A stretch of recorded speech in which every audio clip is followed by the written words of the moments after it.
Yeah, I mean, I don't really buy the idea that we are that much like our ancestors of 100,000 years ago, who physically would have actually been the same being as us. You know, if they were born now, they would be the same as us, but actually they probably didn't have language, and they probably didn't have any of those capacities that I was talking about as defining human beings, even though biologically they'd be identical to us.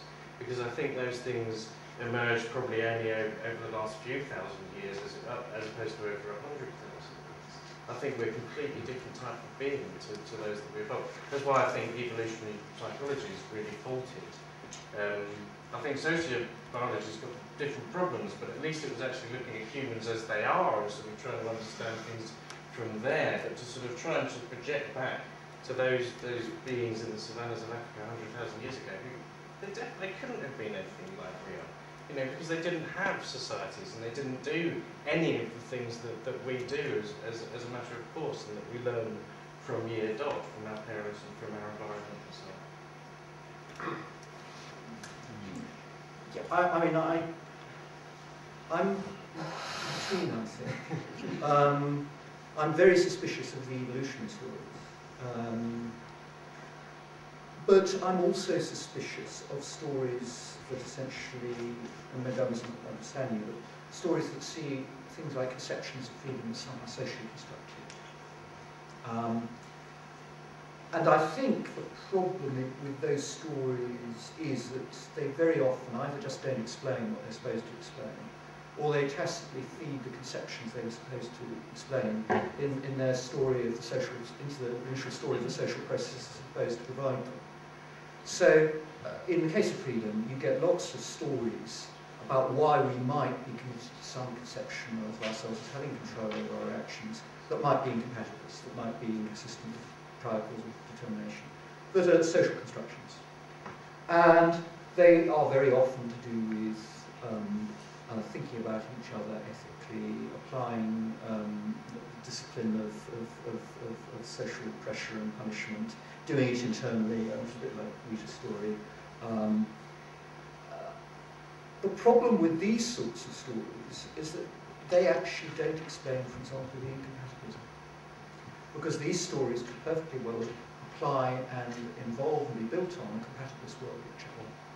After all, the institution of punishing has perfectly good compatibilist rationales to do with deterrence and reformation that have nothing to do with incompatibilism. So where does the tendency to tie blame not just to any power, but to a very specific sort of power that's supposed to be incompatible with prior causal determination come from? You don't need it for a story of punishment. You don't need it for a story of self-discipline. I think actually it comes from nature, but from the way nature leads us to experience our own selves. But that story about how nature leads us to experience our own selves doesn't seem to fit within any Darwinian picture. If we have a psychology that represents a power of freedom, a control over our actions to ourselves phenomenologically, I don't know a particularly plausible Darwinian story about why we should have developed that particular phenomenological capacity. Because you could have the perfectly successful species just running the sort of capacities for action in the way that we've all been describing without that. But I think we clearly have it. We have a feeling of being in control, we have a feeling of losing control, when we feel our temper driving us to do something. It's very vivid. I don't know where it comes from, which is why I can't really very easily answer Rita's question.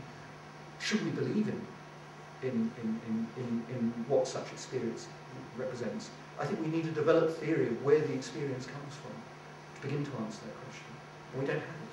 Because I think we've only actually started in the last few years in psychology actually addressing the possibility that experience exists. Because so much of English language psychology has been built on rather human assumptions about how powers are not actually phenomenologically represented to us. Can I just come back briefly? Yeah. And just to clarify, because I'm not saying that these things are all socially constructed, right, but actually that you know, without language and you know, so some of these structures, we can't have the type of consciousness we have. We can't exercise the will in the way that we do, because you can't plan and so on. I mean, without language, where are you? You can't sort of plan 3 years ahead if you don't have those structures. So it's not quite. Yeah, I'm sorry, I got you doing that. Okay, gentleman at the back there. I just wanted to come back to what Thomas just said about the general argument that you could imagine a human species doing things another way, and using that as, I think, an anti-evolutionary argument. I don't think in principle that holds. There must be some evolutionary path. It could have been otherwise. The way the evolutionary path has gone is, to some extent, accidental. Things could have gone differently. So to say you could see that we could be different is not in itself an anti-evolutionary argument. And I think we have evolved. I don't think you can say we put together. That's certainly not a way to do it.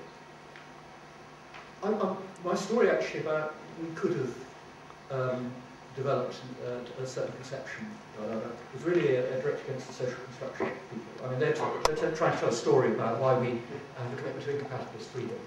And I'm saying, well, but they're telling a story about we're interested in social discipline and punishment and holding each other responsible, and that's developed it. Well, we could do all that and have a compatibilist world picture without any trouble. So I wasn't directing my fire at evolutionary theory in that particular case. I don't wish to cast any doubt on the evolutionary hypothesis, the story about how we have physically come to take the form we do now. But I just indicate that as yet, if there is this phenomenology of self-control going on, as yet no one has a Darwinian story about how it might have arisen.